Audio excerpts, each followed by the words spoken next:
Now, when Jesus came into the district of Caesar's Philippi, he asked his disciples, "Who do men say that the Son of Man is?" And they said, "Some say John the Baptist, others say Elijah, and others Jeremiah or one of the prophets." Simon Peter replied, "You are the Christ, the Don of the living God." And Jesus answered him, "Blessed are you, Simon Bar-Jonah, for flesh and blood has not revealed this to you, but my Father who is in heaven. And I tell you, you are Peter, and on this rock I will build my church, and the gates of Hades shall not prevail against it.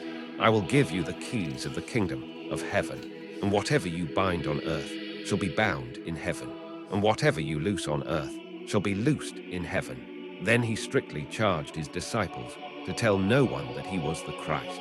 Petros, a masculine noun meaning rock or stone, although a common word in Greek. There is no evidence that Peter was ever a proper name before Jesus renamed Simon. This accentuates the symbolism of the name. Simon is himself the rock upon which Jesus builds the church. Further New Testament evidence suggests that Jesus' words to Peter were originally spoken in Aramaic. In this language, the word Kepha is the equivalent of Peter and denotes a sizable rock, one suitable as a building foundation.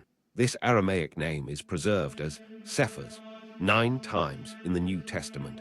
At another level, Simon's name change recalls Old Testament episodes where God renamed Abram as Abraham and Jacob as Israel. Peter now stands in this biblical tradition where new names signify new God-given roles in salvation history.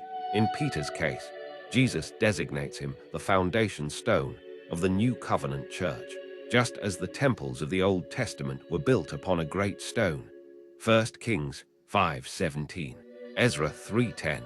So Jesus builds his New Testament church upon the foundational rock of Peter. The keys, a symbol of teaching authority. Jesus consecrates Peter as the church's chief teacher, whose office will continue on through successors.